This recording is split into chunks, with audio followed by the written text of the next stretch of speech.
Okay, welcome to Up Close and Personal New York State Raptors, supported by the Birds of Prey here at Wild Wings. Wild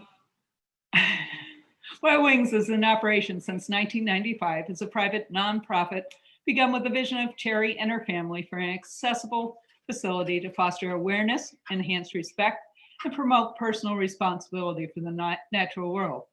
I want to thank Terry at this time for allowing me to do this presentation here and for acting as my bird handler throughout this session, as well as encourage all of you to visit Wild Wings in your future. My name is Nina McCarthy. I'm in my first year of Master Naturalist training.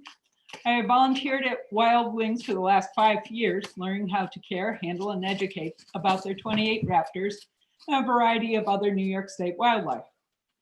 Tonight, I will be using the Wild Wings resources and birds to give you an up-close and personal look at New York State raptors to help in your identification and enjoyment of the birds of prey in the wild. Look at New York State, in my viewfinder next to my slideshow. You will be seated different birds of prey here at Wild Wings for you both to enjoy and to be included in my talk. The first bird is Amber. He is our oldest bird here. He's 38 years old, and he is actually the oldest red-tailed in captivity. We know his age as he began his life as a falconry bird and moved to Wild Wings in his retirement. All the birds here have been certified as unable to return to the wild either because of imprinting on people like Amber or due to injuries that prevent them from successfully living in the wild.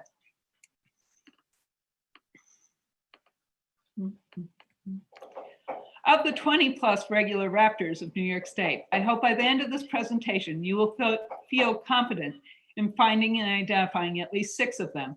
And for those of you already proficient at raptor identification, that you will enjoy learning more about them throughout the personal interactions tonight.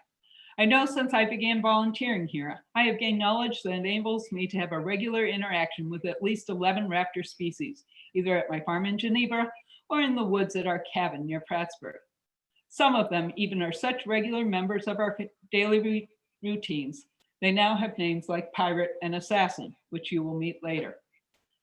The order of falciforms in New York State raptors are classified into 4 families. The falconidae, 3 falcon species, Carthiidae, 1 vulture, the turkey vulture, and a growing black vulture population. A large family, Accipitridæ, 3 accipiters, 5 Broadway Hawk species, 1 harrier, the Osprey, and 2 eagles. And finally, the owls, who are in their own order, strigiforms, 7 species of true owls, and the barn owl. New York State is lucky to have 20 of the 31 possible raptors in the US. I could easily talk an hour on each of these families and their specialized traits, and I encourage you to check out the Wild Wings resources on their website to learn more in-depth information on any of them.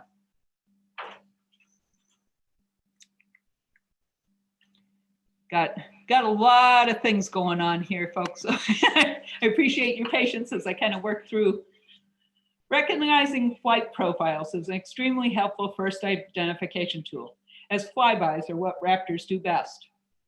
You can narrow down your identification choices by recognizing certain flight traits.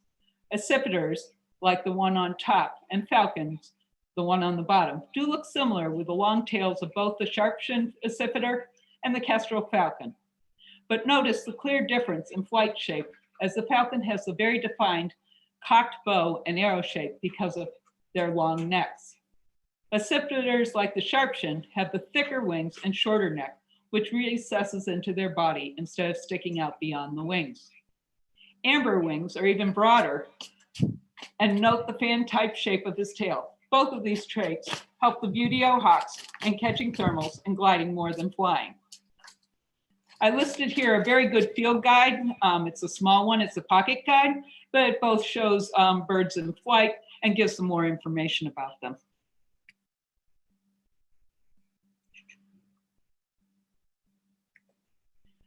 Broadway hawks share in common the starter wings and fan tails with eagles. However, there is no doubt you are seeing a bald eagle with a wingspan about 2 feet greater than a red tail.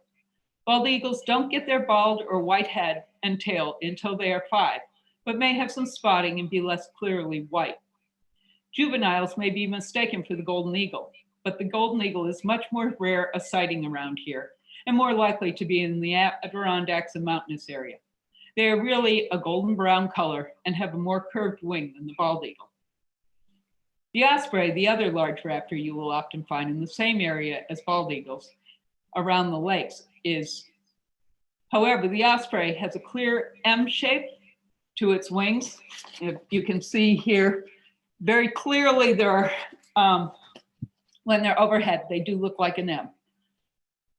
It too rides the thermals over lakes, but also spends a good deal of time sitting in trees. Finally, the vulture will more often be in groups, and its wing form a dihedral that allows them to do a seesawing flying motion. This motion brings them in closer to the ground on thermals than does the soaring done by redtails like amber. Unlike the previous two, they spend more time soaring in all weather.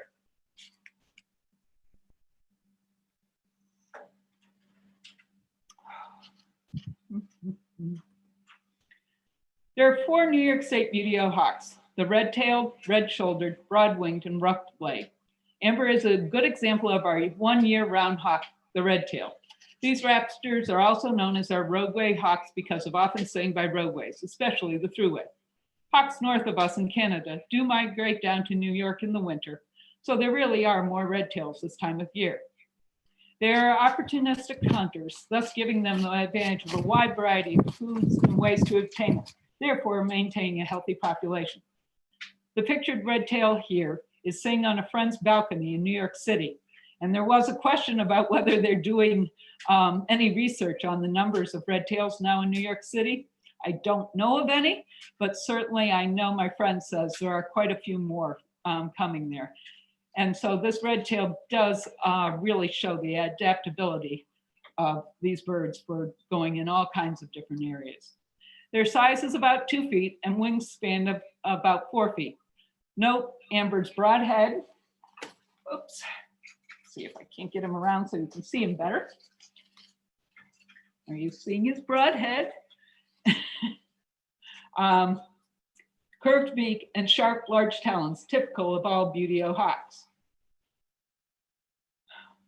Buteos have a gripping mechanism that snaps shut when the bottom of their foot hits a surface with 200 pounds of pressure and continuing to grip until the animal stops struggling without much more effort from the bird. I'm very aware when our hawks walk onto my wrist and thankful for my glove. A side note is that one of the first things we learn in handling these birds is to respect their talons. Birds of prey do go after you first with talons and rarely go after you with their beaks.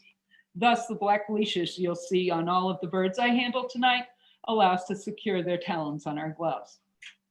You may be wondering about the reddish color of Amber's breast if you're used to New York State redtails. Redtails come in a variety of breast colors, from the darker ones of the west to camouflage better into red mountainous areas, to the whiter ones, as shown in my New York City picture, or ones you may have seen in our area. They are white with a little more brown splashing, and this is so that they blend more into the fields in winter better. No matter what, this wonderful redtail is always a clear giveaway of your redtail hawks.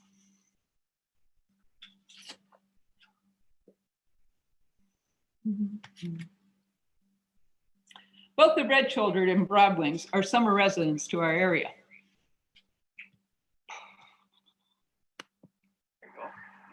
The red-shouldered is best known and identified by his call.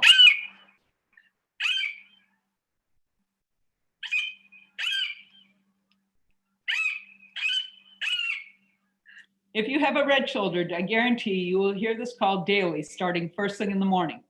As you can see, the red-shouldered hawk in this picture is significantly smaller than the red-tailed and comes in at 18 inches. The red-shouldered hawk is found in forest swamp areas, thus the shorter wingspan helps in weaving through the trees. The broad-winged is even smaller at about 16 inches in body length and also inhabits deciduous woods, usually less swampy than the red-shouldered, but around the same areas. Both hawks eat amphibians, snakes, and small rodents. The broadwing is much quieter, and you will have to search deeper in the woods and be more aware to find him. I have both of these up at my cabin, one over by the swamp and one down the road from me.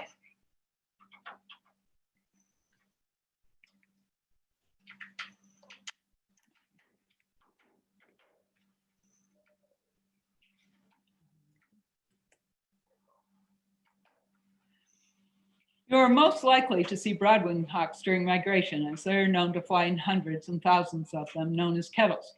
Both the red-shouldered and broadwing hawks are only summer residents of New York State. And you can see these kettles down at any of the hawk sighting places around Sodus and Braddock Bay.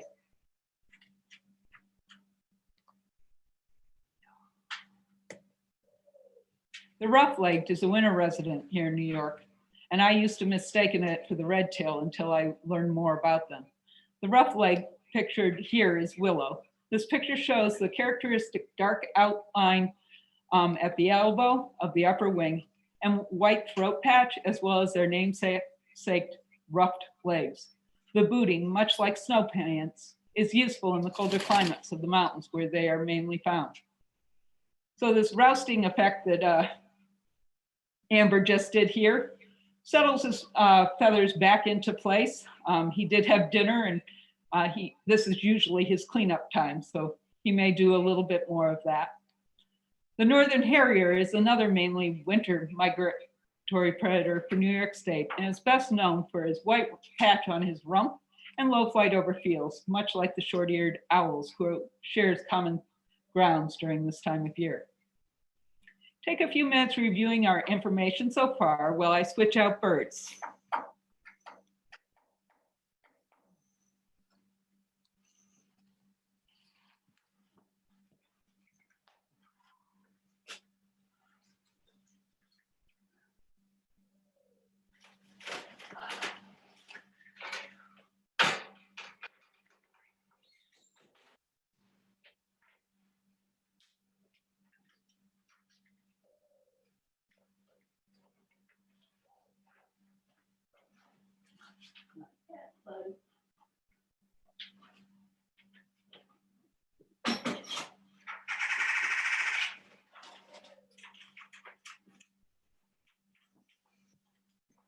I was telling Christy earlier, we also have songbirds here.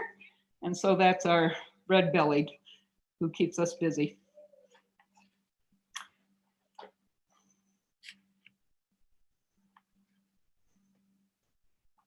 In my hand, I now have Dakota. She's a female kestrel, which could be mistaken for one of the smaller accipiters.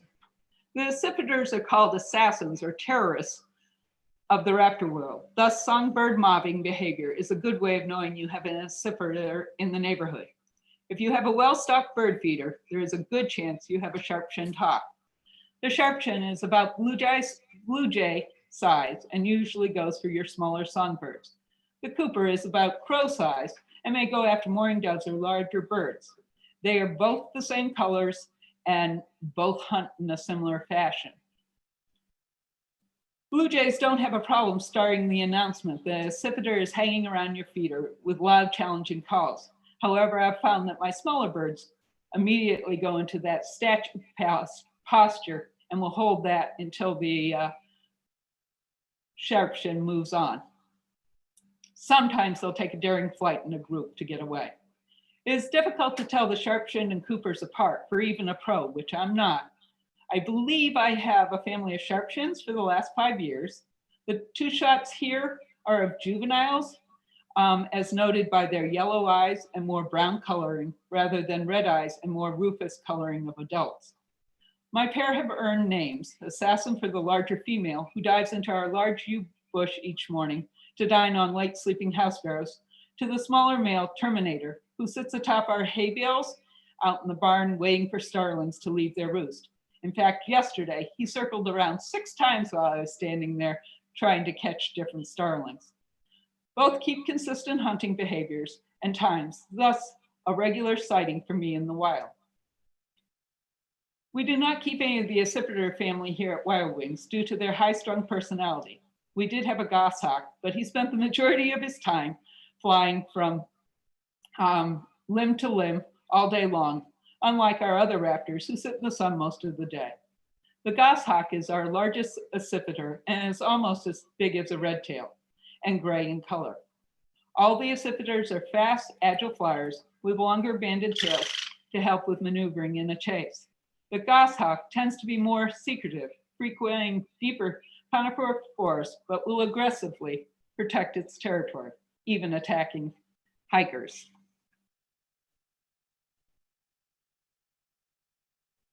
The true territorial raptors are the falcons, who noisily protect their territory. You gonna talk? Which again can help draw your attention to identifying this raptor. Tenacious, or Tina for short, is the merlin in the picture. Merlins are known as a nondescript bullet flashing across your yard in pursuit of a tail of a songbird, unless it sets up residence in your neighborhood, in which case you'll be hearing a lot from it. Merlins are increasing in number and range throughout New York and are now found in suburbs and cities as well as rural woods. Dakota here is a female kestrel. Kestrels hunt by hovering above fields and then dropping on larger insects and small rodents. During the summer, they will go for the rodents so that they have more protein in order to feed their young, whereas other times during the year, insects are plenty for them. All falcons have piercing needle-like talons as opposed to the strong gripping talons of the hawks. Note the longer fore talons on both Tina and Dakota.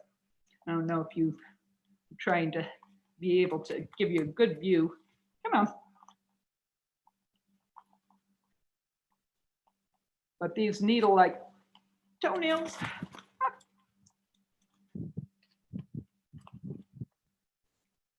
are, as I said, much sharper, however, don't have nearly the same amount of power as the others do.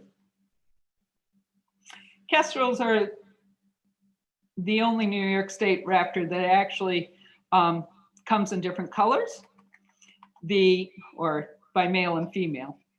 The female is going to have the redder back, like Dakota here, whereas the male will be more of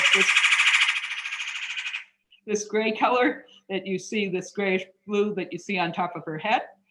And then the male will not have all the flecking that Dakota has on the front of her. It will be much more white.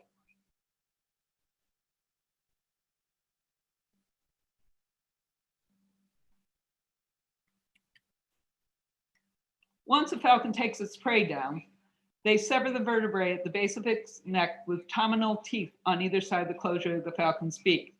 So unlike a hawk, which goes down and they actually are going to crush their prey, because these guys do not have the power in their feet, they actually take them to the ground. And as I said, you can, on the picture, you can see the terminal teeth that kind of meet at the end, and they're able to actually cut that vertebrae. Note Dakota's characteristic black eye masking, believed to help with light reflection, and the telltale conical nostril insert. All falcons have these characteristics, but again, there's no conclusive evidence what their purpose is. Also, she has the false eyes. I'm hoping you can see them in the back.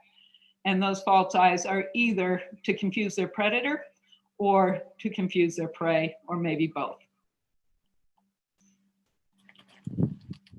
Kestrels are a common falcon along roadsides that line farm fields.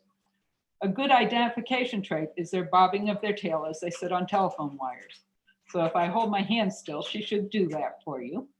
It helps you tell them apart from mourning doves that often sit in the same place as they do. This time of year, I'm still seeing the males of the 4 pairs that I tracked over the summer. The females will migrate south, whereas the males will stay here as long as the food isn't impacted too badly. Kestrels have dropped in numbers recently by 14%. Hopefully the addition of nesting boxes being done by some of our master naturalists is going to help in that. This falcon is a very effective natural pesticide for our farm fields, and hopefully we can convince farmers of their value. I know the farmers around us have been putting up nesting boxes for them.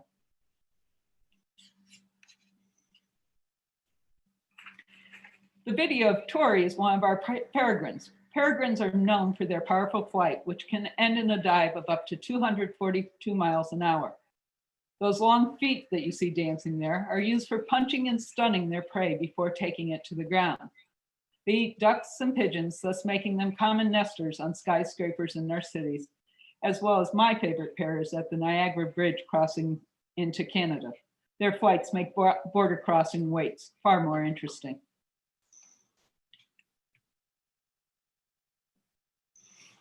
Identification of male-female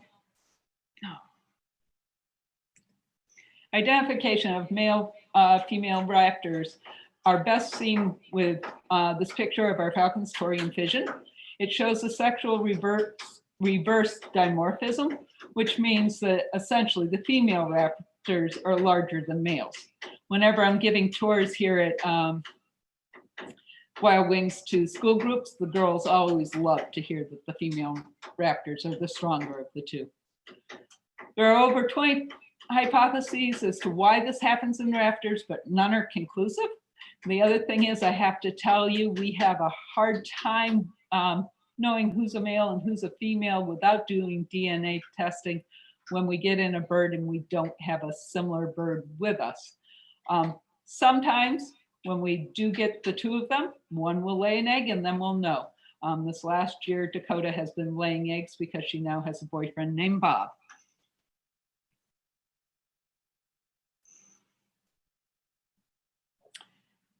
Calls are the #1 way of identifying your owls. These two are Hunter and Archer, are barred owls here at Wild Wings. Barred owls are a common owl raptor of New York State, often found in pine groves. This time of year is a great time for owl prowls. We have them here at Wild Wings because they are beginning their mating season. So all owls are often hooting to both reestablish territory and also reestablish their mates. The barred owl is best known for its "Who cooks for you? Who cooks for you all?" call. Listen to these two doing their mating duet while I switch out birds. Be thinking about size and also leadership in this duet to determine who is the male and female in this pair, remembering what you just learned about reverse sexual dimorphism.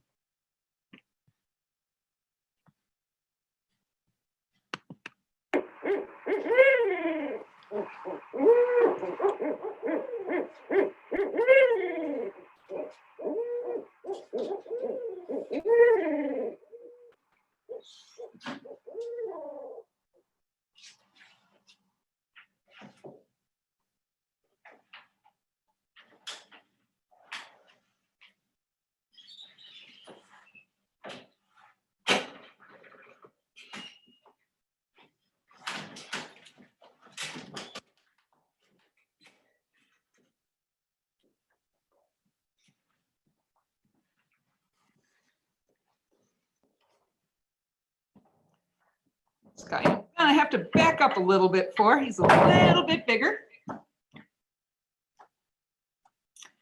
So not only is the female barred owl larger, they also lead in the duet. Thus Archer is the male sitting up to the left in this picture, and Hunter is the female. There are 9 possible owls for us to see or hear in New York. Gerhard here, who is a great horned owl, is our largest, and the picture is of Charlotte, our wild-winged saw-whet. The recent story about the saw-whet that went all the way to New York, Rockefeller Center in the Christmas tree didn't surprise us much, as saw-whet's defense is to actually stay in a tree no matter what is going on. You will note the dark brown and shadowy camouflage of both owls. Camouflage is important to all owls in order to match in with the trees around them. Camouflage also of the head plumage often used for naming owls, the great horned like Gerhard here, long-eared and short-eared, are of course not ears, but tufts used for communication and also for camouflage as they try to blend into the woods. More impressive is the characteristic large owls in comparison to their head. Our eyes would need to be as large as baseballs for a comparable ratio of head to eye. Little Charlotte at 3 ounces, which is about like holding a dime in your hand, is equal in fierce hunting to Gerhard at 3 pounds. Gerhard has about 400 pounds of pressure in his talon grip to crunch the ribs and back of his skunk-sized prey. And yes, great horns do eat skunks because they can't smell. Well, Charlotte's talon grip can do the same to the mice and shrews she hunts. You are more likely to hear the tss of Charlotte's namesake's saw sharpening call, or Gerhard's deep 3 to 5 hoots in the woods, than to see either of them. Pellets, like the ones in the picture above, are another way you may find out you have owls or other raptors in your area. These pellets are from Charlotte and Gerhard. Bet you can't guess which is whose. Pellets are the regurgitated fur and bones that they are unable to pass through their digestive system. Pellets of owls, large remains of the full skeleton, because unlike the tearing eating of other raptors, who only pellet fur and skeleton bits, the owl swallows their prey whole, thus complete skeleton in the pellet. And mainly that's, you notice the curved beak on amber, and they have a much flatter beak, and so they don't have that whole tearing. So they do have to just eat whatever they're eating whole. They just swallow it right down. No, Gerhard, you're sticking here. You're more like, okay. Mufasa, the barred owlet up in the tree there, was part of a family in Florida in my son's backyard. They've set up residence there for the last 2 years and have had 4 babies now, 4 owlets, and certainly have been entertaining the entire family. I had a similar owl family in my woods in Prattsburgh, nesting about 40 feet up where a limb broke off. So they're always going to have that kind of hollowed out area that they're going to have, but in both cases, it is open on top. I haven't gotten to see my barred owls quite as much as these Florida barred owls because they're hidden better. However, they are quite as vocal as the ones down there. And they do actually have kind of a monkey calling too, besides that who cooks for you. The other owl is a picture of Pirate, the screech owl, who winters with me for the last 5 years in our owl box in Geneva. I do encourage you to get an owl box. The first 2 years, no one lived in it. And as I said, for the last 5 years, he's been there. This is how he typically spends his afternoon. He sunbathes in the southern facing box. Screeches and bards are common in forested, rural, and suburban areas. Although Pirate doesn't nest in the box, he leaves it. Screech owls and all owls are solitary in the wintertime. But I then watch him often courting in the mulberry tree, and then his little owlets are hanging in the evergreen branches. Pirate has even become friendly enough that he hangs out with me in the barn, I think waiting for my horses to drop some grain and the mice to come looking for it. One owl more difficult to find is the long-eared owl, which summers with us deep in the conifers, preferring swampy areas similar to red-shouldered and broad-winged hawks, eating snakes and amphibians at night like the hawks do during the day. Most importantly, Most importantly, he is hiding from Gerhard, as the great horned owl is known as the tiger of the sky. Please remember this if you go out doing owl prowls, to only call either the little ones or the large, but not both, because the large owls do consider the little ones prey.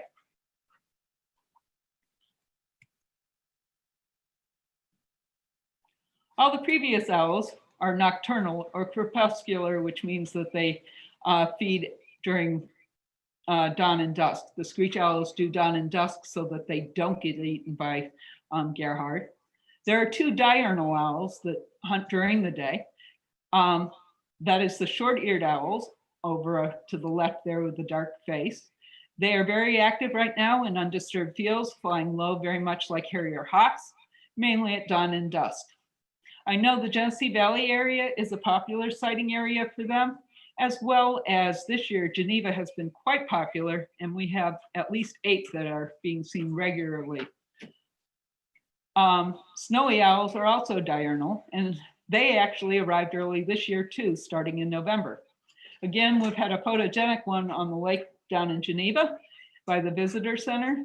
Snowies tend not to be too shy, so you're able to get some good shots of them. Both of these species are winter visitors depending on food sources and numbers further north. Both are also ground nesters, which presents its clear challenges from farming and climate change. Short-eared, Short-eared are in decline on the endangered list, mainly because they do nest on grounds, and if they are actually plowing the fields, it can be a detriment to their nests. One good thing is short-eareds are very often found in horse pastures. The horses keep the prey out and but don't step on their nests, and you're not going to be cutting or plowing that field. The other thing is a short-eared does bark like a dog. So if you hear a dog barking and you know you don't have a short-eared or you don't have a dog in the area, it may be that you have a short-eared. Snowies do have a difference in coloration, with juvenile and female snowies having more flecking to blend in better on scree and snow, while the male is more the snowy white like the one you see here. The snowy is about the same size as Gerhard, and sharp-eared is only just a 2-foot wingspan, so more like the red-shouldered hawk.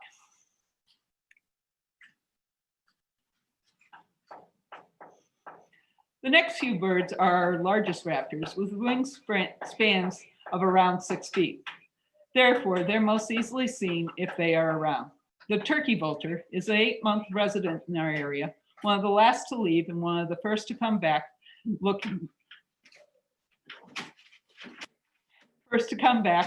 after the snow melts to clean it up. The diedral wing formation in flight, shown well here by Barf, allows them to rock in a seesaw flight to catch up drafts and fly lower to check scents. And yes, his name is Barf because vultures, that is their defense mechanism, is actually they have a very stinky vomit to keep people away. Telltale fingers stretch from the tips of their wings, and flocking in huge circles all help us easily identify them in flight. They also will sit in the sun in this pose, like Barf has right here, sunning themselves.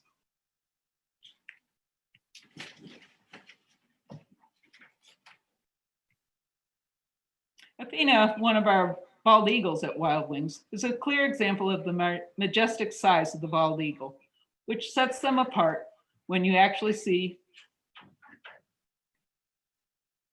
an eagle. The use of both the feet for bracing prey and then the shearing beaks for filleting their prey are characteristics of feeding habits of the Cypridae family. This again shows why the difference in pellets we may find. Those with whole skeletons are owls, and just sections of the prey of all the other raptors because of their ability to fillet out meat. All raptors pellet about every 24 hours before feeding again. Athena usually leaves us a beautiful skin of a whole rat when she finishes eating. Bald eagles are increasing in populations around our lakes, and upwards of 18 were flocking together a few years ago by the Carousel Mall during the winter months. Athena is an Alaskan bald eagle, which are even larger than ours. She weighs in at about 13 pounds. Fish are her favorite food and are caught by skimming over the top of the water. Eagles mate for life and build huge sticks nests that are added to each year. They can finally end up a ton after years of nesting. Most of our large raptors live 15 to 18 years in the wild, so this is a bird of prey you can definitely get to know once you find them.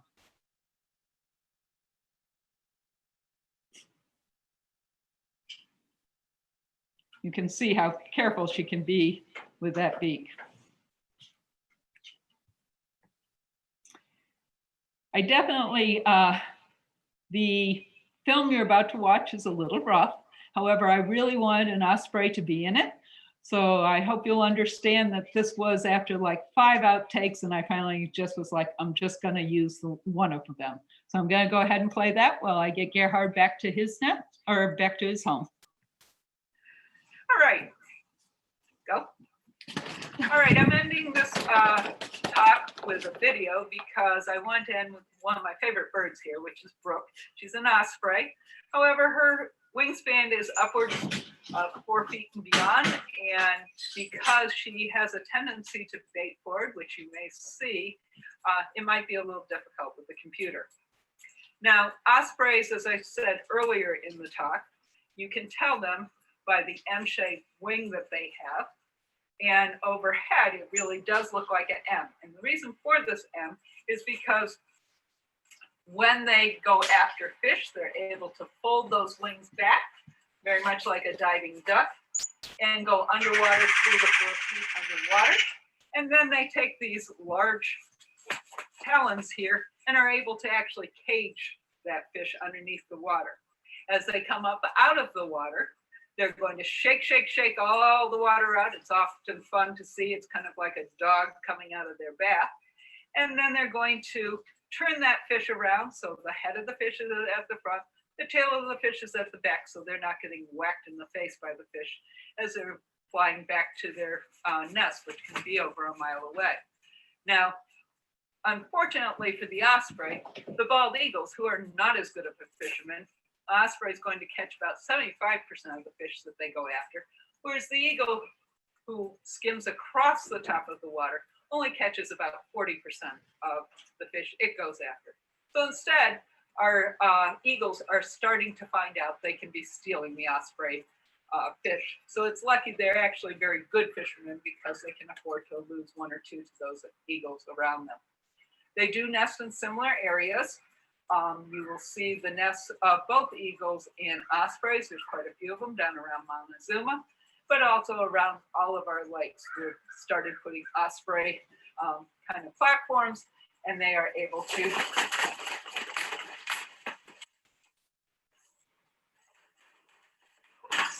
come on.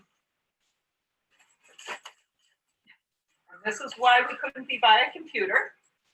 So they are able to actually build year after year. And that's one of the other reasons I wanted to end with an osprey, is we are beginning to see our raptor numbers growing. And the fact that raptors are very territorial and also habitual within their behaviors, that we're actually able to see a lot more raptors once we know what they're going to be doing. And so I hope throughout this talk that you've gotten some ideas so that you'll be able to identify at least 5 of our New York State raptors consistently around your yards, or when you take a walk, or even on drives that you take. Thank you.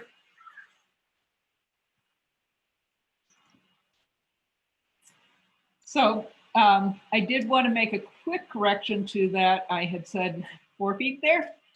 Certainly she has longer wingspan than 4 feet. It's more like 5.5 feet. And I did want to just make sure that I reviewed those identification tools again of the flight patterns, looking for mobbing behavior, the fact that the falcons are going to be very territorial, but all of the birds really are very territorial. So once you find them, you're going to continue to find them. The calls and also the size will certainly help in identifying your raptors. And so this does complete it. If you have any questions for me, as I said, there's so much more that I could talk about as far as individual species here, but that gave an overview. Wonderful. Thank you so much. That was a lot of fun. It was great to see the birds, and it must be fun to hold an osprey, something so big and powerful. We can take questions in the chat box now if anybody has any. I have one, Nina. You mentioned barn owls and then the 10, was it how many, 10 true owls? How many? There are 8 true owls. Oh, 8 true owls. And then the barn, why isn't the barn a true owl? What makes? The barn owl has a very different body shape to it. Okay. Much longer legs, much more upright. And that's its major difference. Okay. All right. Wow, I never knew that. Let's see, we have a couple questions here.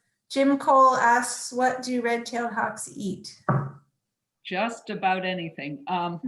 Most of our birds of prey will only eat something that's alive, except for the vultures, but red-tails aren't picky. If something is dead and they find it, they will also eat that. They are mainly going after things like certainly the shrews, the mice, but part of what they thought with the reverse sexual dimorphism is perhaps it allows them a larger group, because if I had Amber's male, he's a male, the female version, she is probably about 6 inches bigger, and so she can be going after rabbits. So the thought is that perhaps they can really expand their prey. What about squirrels and yes, they will eat squirrels, but they'd rather be pouncing on something on the ground. I mean, they're going to go after if it's on the ground. They're not taking it out of the tree. You were hoping maybe he was going to eat some of your gray squirrels. right? Your Cooper's hawk would. Okay, Steve Kinney asks, do you consider shrikes to be birds of prey? No, they do have a lot of bird of prey habits, but they are not in the Cypridae. Okay, and then Trix was asking, are you saying barn is separate or barred? And Trix, I believe barn is separate. No, one that's sitting above on here is a barn owl. We have 2 of them here. I didn't talk about them, but they are endangered and having a hard time because we're taking down those old barns, and they are a huge predator of mice. They eat about 1,000 mice a year. So farmers really should like having barn owls around. Okay, Steve Kinney asks, how high do kestrel boxes need to be placed? And I've heard the boxes should be south facing to prevent starlings from using the box. Is there any truth to that? I have heard south facing also, and I did put my owl box up south facing. I didn't know it was because of the starlings, because actually starlings did nest in my owl box the first 2 years, and the owls do need something down at the bottom. So, and right now I actually think my screech owl, that the starlings still nest in there during the summer, and that's why he goes someplace else for the summer. As far as how far up, do we have the master naturalist who does the boxes on? It's like 3/4 way up on the telephone pole from the ones I've seen. But is the person, because I know we have one master naturalist who was putting up the kestrel boxes, and he would know better than I do. Okay, we can wait and see if we get any response to that. Mary asks, are you able to release any birds back into the wild, and do you rehab birds? We do not rehab, and the birds that come here are non-releasable for life. Before they make it to us, they have to be certified that they may not be released due to injuries. Okay, thank you. Joellen asks, you mentioned turkey vultures are here for 8 months. I saw a tree full of vultures last week and suspected they were black vultures as they seemed smaller. Do you know if they are here year round? I live in the Capital District. They are not here year round, but that is the area they're coming up in. So, and we have had a milder winter, so they may be hanging. Interesting. Okay, John Sander asks, how much does an adult eagle kill in weight in a day? I was near a nest a few years ago and the immediate area looked like a slaughterhouse. I can't answer exactly that. I do know ours, but ours aren't active. They're only getting, I mean, they'll get a quail, a rat. But as I said, they're not active birds. So I would imagine a wild bird's going to need more. But I don't know. Okay. Gary Annabelle added that the Kestrel Fund says boxes should be between 8 and 20 feet off the ground. So thank you for that, Gary. Steve Kinney remarked, we have year-round turkey vultures here in the Syracuse area. Okay. Certainly, as I said, they could stick around as long as the weather's not horrendous, but I don't think they're going to stick around all winter. They do fly south. So maybe the snow will send them tomorrow. It's hard to eat frozen items. Yep. Okay. I know our turkey vulture here has to have a sun lamp on him when the weather gets colder here. Oh. Any of our birds that migrate ordinarily south do get heat lamps for their time outside, and then they're brought in at night. Okay. All right. Well, thank you very much. I think that's all the questions.